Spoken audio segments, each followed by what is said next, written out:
तो क्या हाल है दोस्तों, आज हम बात करने वाले हैं हेवनली डेल्यूजन्स के दूसरे एपिसोड के बारे में। पर उसके पहले अगर आपने पहला एपिसोड नहीं देखा है तो मैंने उसका लिंक डिस्क्रिप्शन में दे रखा है और यहाँ आई कार्ड में भी दे रखा है, तो आप उसे देख सकते हो। उसके बाद आप ये एपिसोड देख लीजिए। तो अब बिना टाइम वेस्ट किए इस एपिसोड को स्टार्ट करते हैं। ये एपिसोड के स्टार्ट होते ही हम देखते हैं कि व्हील चेयर पे एक बच्चा बैठा होता है और वो टोक्यो से बात करता है। कहता है कि बाहर की दुनिया तो जरूर होगी, जैसे कि यहाँ पे वेंट है, हमारे खाना कहाँ से आता है, ये सब गैप्स है, ये सबसे मुझे डेफिनेटली लगता है कि बाहर कुछ तो है। फिर वो टोक्यो से कहता है क्या तुम्हें मिमी हिमे पसंद है, तो वो कहता है हाँ मुझे पसंद है। फिर इसी के बाद वो जो बच्चा व्हील चेयर में बैठा रहता है उसे कुछ दर्द होता है और वो अपने रूम में चला जाता है। और फिर टोक्यो दो बच्चों को किस करते हुए देखता है और वो अपने लिप्स पे हाथ लगा के शायद खुद किसी को किस करने के बारे में सोचता है। I mean, इसकी एज ही वही है तो हम कुछ कर भी नहीं सकते। तब वहां पे कुकू आती है और वो एक ड्राइंग दिखाती है टोक्यो को और कहती है कोनान ने ये ड्राइंग मुझे दे दी है। तो टोक्यो उससे वो ड्राइंग लेने की कोशिश करता है पर कुकू एक छलांग मार के सीधा पेड़ पे चढ़ जाती है। तो मुझे ये समझ नहीं आया कि इन बच्चों में किस तरह की ताकत है यार। ये लोग छलांग मार के पेड़ पे चढ़ जाते हैं, तेज भाग पाते हैं, मतलब क्या ही है। क्या ये लोग इंसान है कि लाइक कुछ सुपर नेचुरल चीजें हैं इनके अंदर। तो फिर टोक्यो जाता है और वो कोना से बात करता है और कहता है तुमने कुकू को वो क्यों दे दिया ड्राइंग, वो ड्राइंग मुझे चाहिए थी। तो कोना कहता है कि अगली बार मैं वो ड्राइंग तुम्हें दे दूंगा। और फिर टोक्यो थोड़ा रोने भी लगता है कोना से बात करते करते। अगले ही सीन में इस बच्चे को मिमी हिमे एक एक्सप्लिसिट फोटो भेजती है अपना। फिर अगले ही सीन में किरिको उठ जाती है और देखती है कि उसके पीछे एक मैन ईटर मॉन्स्टर होता है, पर वो भाग जाता है। तो फिर किरिको और मारू दोनों ही घर के बाहर निकलते हैं अपना गन लेके उस मॉन्स्टर को ढूंढने के लिए। और तभी किरिको कहती है कि जो यहाँ की इनकीपर थी उन्होंने हमें कुछ तो ड्रग टाइप खिलाया था जिसकी वजह से हम सो गए थे। उसके बाद हमारे दोनों हीरोज वो इनकीपर के सामने आते हैं और उसे कहते हैं कि हम इस मॉन्स्टर को मार सकते हैं। और तभी ही वो मॉन्स्टर उनके सामने से उड़ के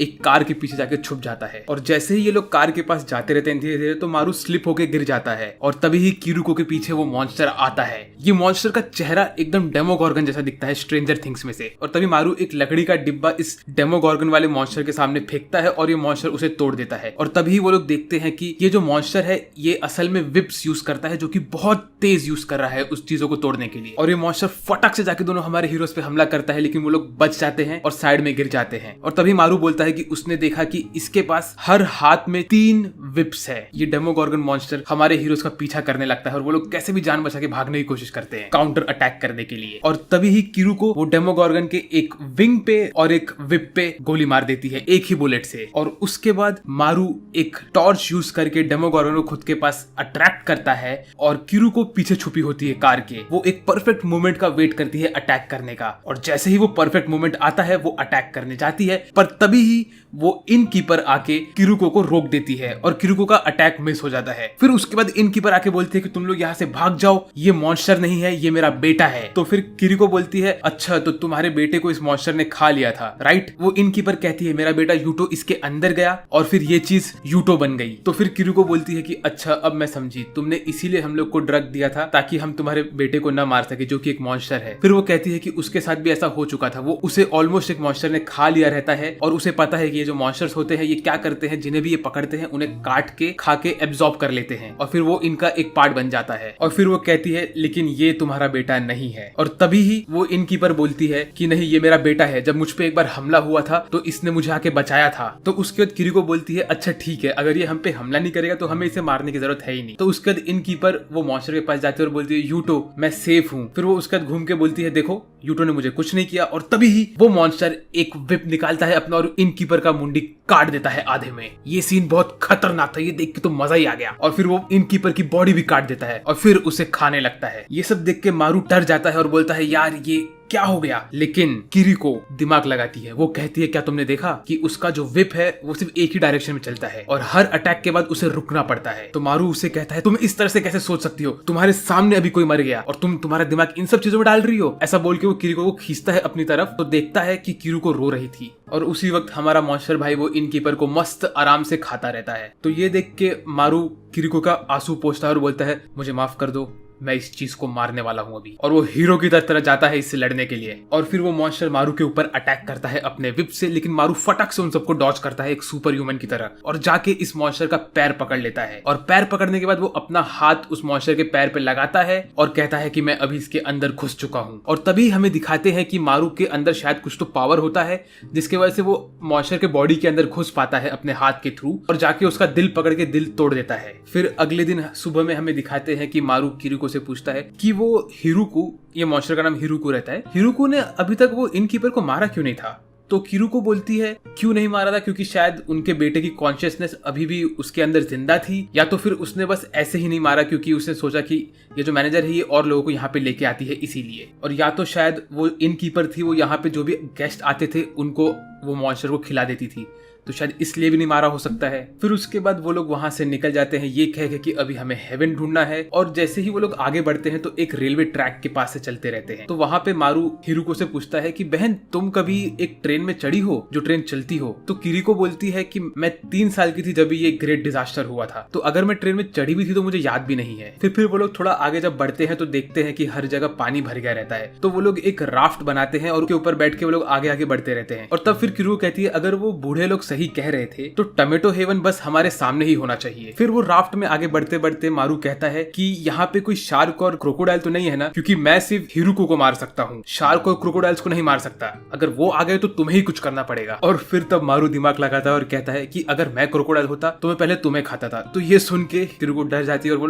दोनों फटाफट अपने राफ्ट को आगे बढ़ाने लगते हैं। उसके बाद हमें दिखाते हैं कि ये लड़का इन 2 मशीनों को लेके आता है जो कि एक पिलर पे चिपक जाते हैं और कहता है कि मैं एक्सपेरिमेंट करने वाला हूँ। तो वो उन दोनों मशीनों के ऊपर पैर रखता है और वो मशीन के साथ ऊपर जाने लगता है पिलर के साथ, और वो एकदम टॉप पे पहुंच जाता है और तभी ही वो दोनों मशीन काम करना बंद कर देती है और वो उतना ऊपर से बहुत जोर से नीचे गिरता है। लेकिन लकीली वो मरता नहीं है, उसे कुछ नहीं होता है, सिर्फ थोड़ी खरोच आती है। तो इससे मुझे ये लगता है कि ये जो बच्चे हैं इनके अंदर सुपर ह्यूमन स्ट्रेंथ है एंड सुपर ह्यूमन ड्यूरेबिलिटी है। मतलब इस स्कूल में इन बच्चों को शायद ऐसा कुछ बनाते हैं ये लोग, और तभी ही मिमी ही में ये मॉब जैसे बंदे के पास जाके चिपक जाती है डर के मारे, और मॉब के नाक से खून निकलने लगता है। और तब सब उस बंदे का मजाक उड़ाते हैं, कहते हैं शिरो तुम्हारे नाक से खून क्यों निकल रहा है। और तब मिमी हिमे कहती है मुझे लग रहा है कुछ और भी गिरने वाला है। तो मैं आप लोग को याद दिलाना चाहता हूँ कि मिमी हिमे शायद फ्यूचर देख सकती है, क्योंकि लास्ट टाइम फर्स्ट एपिसोड में उसने कहा था कि आज टेस्ट होने वाला है और सही में उस दिन टेस्ट हुआ था। तो इस वक्त वो कह रही है कि कुछ गिरने वाला है, तो क्या गिरने वाला है ये हमें पता नहीं, पर वो डेफिनेटली गिरेगा कुछ तो। और फिर हमें वो लोग दिखाते हैं हमारे हीरोज के बारे में। हमारे हीरोज पहुंच जाते हैं एक फार्म में जहाँ पे कुछ लोग फार्मिंग करते हैं, और तब किरुको कहती है कि अगर यही हेवन है तो मेरा काम खत्म हो गया, मैंने तुम्हें हेवन तक पहुंचा दिया, पर तुम्हें पता नहीं हेवन पहुंचने के बाद क्या करना है, तो अगर तुम सेटिस्फाइड नहीं हो तो मुझे तुम्हारे साथ रुकना ही पड़ेगा। तो फिर मारू अपने जेब से एक बक्सा निकालता है और वो किरुको को देता है और कहता है कि इस बक्से में एक नीडल है और ड्रग है। कहता है कि इस दुनिया में मेरे जैसे दिखने वाला एक लड़का और है, मुझे ये ड्रग उस लड़के के अंदर मारना है, ये मुझे कहा गया था करने के लिए। और वो कहता है मुझे लगता है कि ये लड़का ये हेवन नाम की जगह में है। मुझे ऐसा लगता है, मैं अपनी बात कर रहा हूँ, कि जो ये हेवन जगह है ये वो स्कूल है जहाँ पे वो सब बच्चे हैं। तो किरुको पूछती है कि ये लड़के को ड्रग मारने के बाद क्या होगा। तो मारू कहता है पता नहीं, शायद उसकी तबीयत ठीक हो जाएगी,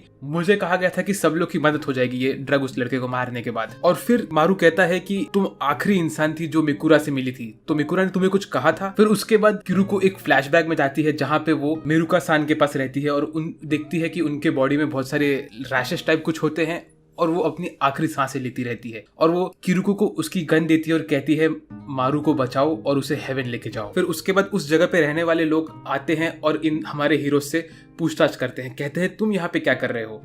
तो वो लोग बताते हैं कि हम टोक्यो से यहाँ पे आए हैं, हमें किसी ने कहा था कि यहाँ पे हेवन नाम की जगह है ये, तो इसीलिए हम यहाँ पे आए हैं। और तब वहाँ के लोकल्स रहने वाले लोग इन दोनों को अपने लीडर के पास लेके जाते हैं। ये बिग फॉल्ट वही रास्ता था जहाँ मतलब पानी भरा हुआ था और वो माउंटेन साइड के पास था। तो किरुको कहती है हाँ हम बहुत थक गए, इसीलिए हमने वो माउंटेन वाली एरिया को पार करने के लिए एक राफ्ट बनाया था। तो विलेजर हंसते हंसते कहता है ओ वहाँ पे तो बहुत सारे क्रोकोडाइल है। ये सुन के दोनों के दोनों डर जाते हैं और मारू से कहता है देखा मैंने कहा था कि वहाँ पे क्रोकोडाइल थे। तो किरुको कहती है लेकिन तुम्हें कुछ हुआ तो नहीं ना। जब वो लोग लीडर से मिलते हैं तो लीडर उन्हें अपनी वाइफ से भी इंट्रोड्यूस कराता है और उनकी वाइफ उन्हें विलेज के बारे में बताती है कि कैसे ये विलेज में पहले ये लोगों ने सोचा कि ये लोग वापस से सोसाइटी को रिवाइव करेंगे, पर वो कर नहीं पाए, तो उन लोगों ने गिव अप कर दिया और कहा कि हम हमारी जिंदगी नॉर्मली जिएंगे। तो फिर किरुको उनसे पूछती है कि मैंने सुना था कि ये जगह टमेटो हेवन है, तो क्या ये सच है। तो लीडर की वाइफ कहती है हाँ पहले हम यहाँ पे पूरा टाइम टमेटो उगाते थे, पर अब हम यहाँ पे बहुत सारे क्रॉप्स उगा सकते हैं। फिर रात को वो लोग वहाँ पे खाना खाते रहते हैं और बाकी सब विलेजर्स ऐसे ही खुशी खुशी नाचते रहते हैं कैंप फायर जला के। तो तब किरुको कहती है कि ये टमेटो हेवन जगह तो सही है, लेकिन मुझे कुछ तो अजीब लग रहा है इसके बारे में। तो किरुको मारू को कहती है कि जैसे कि हमने देखा कि कोई भी इंसान तुम्हें पहचान नहीं पा रहा है, तो तुम्हारे जैसा दिखने वाला लड़का यहाँ पे तो डेफिनेटली नहीं है। और वो लोग ये बात करते ही रहते हैं कि एक रैंडम विलेजर नजर आता है और कहता है ये चेहरा, तुम तो एकदम जाने पहचाने हो, तुम वही हो ना किरिको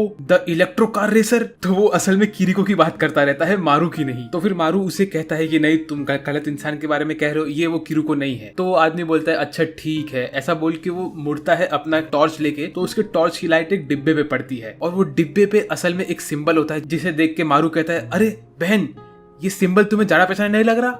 और तभी मारू कहता है कि ये तो वही सिंबल है जो हमारे गन पे है। तो वो लोग उससे पूछते हैं कि तुम्हें ये डिब्बा कहाँ से मिला। तो वो कहता है ये डिब्बा तो मैं कह नहीं सकता कहाँ से मिला, हम तो टोक्यो से बहुत सारे सब्जियां लेते हैं शिप के थ्रू, तो ये वही से आया होगा शायद। तो फिर किरिको कहती है कि अगर हम इस सिंबल के बारे में थोड़ा छानबीन करें तो हमें तुम्हारे बारे में मालूम पड़ सकता है मारू। तो वो उस आदमी से पूछती है कि ये हेवन नाम की जगह कहाँ है। तो वो कहता है यही तो है हेवन। तो किरिको कहती है कि ये नहीं कोई और।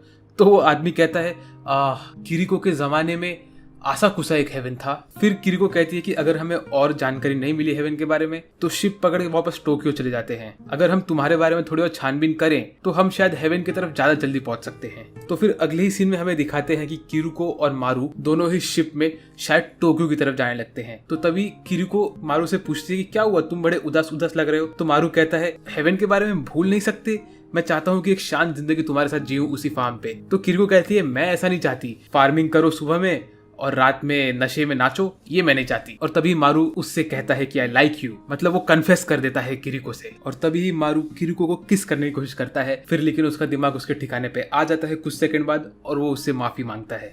और तभी किरिको कहती है कि मुझे तुम्हें कुछ इंपॉर्टेंट बताना है। और फिर किरिको उसे जो कहती है वो सुन के आपके होश उड़ जाएंगे। वो कहती है कि भले ही मेरी बॉडी एक लड़की की हो लेकिन मैं अंदर से एक आदमी हूँ, मैं एक आदमी हूँ। और वो जब ये कहती है तो मैं हंसते हंसते पागल हो गया था। और यहीं पे एनीमे खत्म हो जाता है। तो आई होप आपको आज का एपिसोड पसंद आया होगा। अगर आपको पसंद आया तो प्लीज लाइक करिए वीडियो को, कमेंट करिए आपके थॉट्स की आपको ये वीडियो कैसा लगा और ये एपिसोड कैसा लगा। और तो और अगर आप चैनल पे नए हो तो सब्सक्राइब करिए ताकि आप मेरे हर वीडियो देख सके। मैं हर दिन एक वीडियो अपलोड करने की कोशिश करता हूं तो आपको हर दिन कंटेंट मिलता रहेगा। तो बस मेरे तरफ से आज इतना ही। मेरा नाम है सास भट्ट और मैं बात करूंगा आपसे अगले वीडियो में। तब तक के लिए बाय बाय।